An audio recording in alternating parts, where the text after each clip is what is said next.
Now, the Secretary of State of the United States, Marco Rubio, has spoken to Pakistan Army Chief General Munir. General Munir has been spoken to, and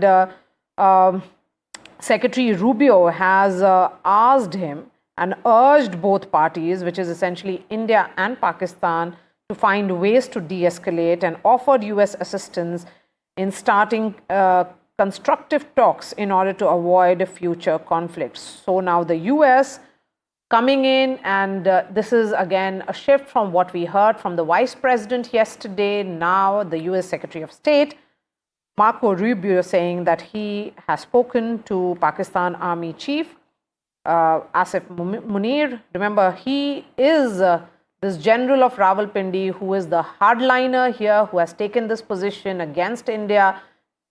He had signaled it clearly when he made that statement with regards to Kashmir as being that point of conflict between India, when India sees that as something which is already settled.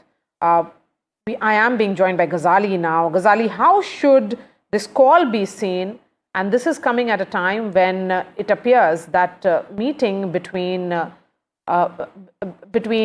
Saudis and Pakistanis perhaps did not really go in the right direction, and we saw this escalation which happened this morning. See, first, Secretary Rubio's call with Pakistani Army Chief certainly suggests one thing, what India has been saying for years now, that this is a military establishment in Pakistan which is calling the shots. And in hours of crisis like this, when both sides are almost at war with each other, not even almost, they are at war with each other. And when Mr. Asim Munir is calling the shots, even US recognizes that. And after not even speaking to the Prime Minister or the President of Pakistan, he directly establishes communication with the Army Chief and urging him for de-escalation.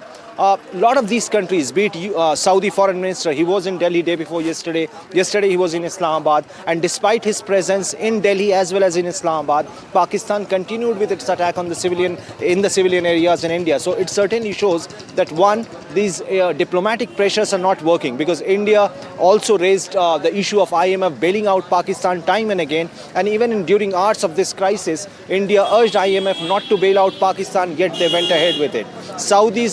Saudis themselves say that they are working towards de-escalation. They spoke to India's foreign minister. The foreign minister of Saudi went to Pakistan. He met the foreign minister of Pakistan as well as the prime minister of Pakistan. And minutes after the meeting, shelling and cross-border attack from Pakistan continued towards India. So it certainly shows that this entire diplomatic pressure on Pakistan is not working as of now. The US has time and again said that they are urging both the parties to de-escalate, but it certainly is not working in a way it should. Right now we can see here the civilian infrastructure. See, all these people have woken up with this kind of damage to their infrastructure. It is a commercial hub here in Rajouri district, right in the heart of the city. Nobody had expected that Pakistan will make such deep strikes inside the city, even during hours of crisis or even during ceasefire violations. Year after year, Pakistan has done it, but nobody has expected that they will start striking directly into the civilian areas. And right now, there is a lot of anger. We are very close to the location where the additional deputy commissioner was also killed. And you see a huge convoy. And the local MLA right now is visiting the residents of... Moving away from you, Ghazali, because in terms of movements, let's try and hold on to that. Let me bring in Shiv now. Shivarur, Marco Rubio speaking to General Asim Munir.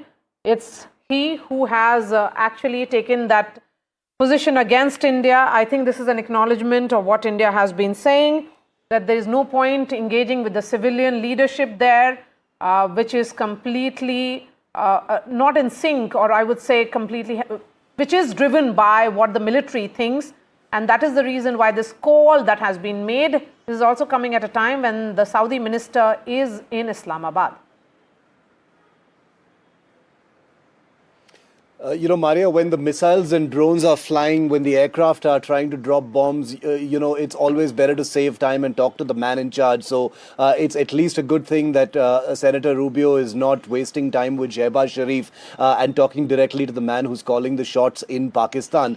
General Asim Munir speaking with Senator Rubio, the Secretary of State of the United States, is only the latest in what have been a series of either calls or meetings or statements by world leaders and senators asking both India and Pakistan to cool things down. This comes, Maria, remember, a couple of days after J.D. Vance, after his earlier comment to Fox News saying, Pakistan should cooperate to the extent it's responsible, etc., to actually signal that the United States, while making the usual boilerplate comments about cooling things down between both sides, had actually signaled that the Trump administration was kind of going hands-off as far as India's right to retaliate against Pakistan was concerned. Qualitatively speaking, what Marco Rubio and Asim Munir may have spoken about is actually, frankly, kind of tantalizing right now, because the two countries are literally engaged in a frenzied cycle of combat right now. So I don't see where the wedge of diplomacy can actually fit right now. The war rooms on both countries are fully engaged. Readiness is extremely high. Cities are under attack. I'm given to understand that it was not 3 air bases in Pakistan that were attacked. It was actually 4. We'll be breaking that shortly. That information has just come in as well. So all of these different strands make one wonder, whether diplomacy of some kind can get a toehold, whether the Trump administration is going to shake Pakistan and, push their head towards some kind of a de-escalatory mode. That doesn't seem likely at this point of time, unless there is something going on in these conversations that we are not privy to or not seeing on the surface for the moment, Maria. But let's be clear that Operation Sindoor is on in full force. Pakistan has called their operation something which is a kind of vague. I don't remember the name exactly, but they've got to sell this to their domestic audience as well. I think that's the reality of the politics of it. And General Asim Munir, being the army chief, is calling the shots. So we'll have to see what that conversation was about and whether it has had any impact as far as Pakistan is concerned. What I do know is it will not have a bearing on what India is currently doing in Pakistan.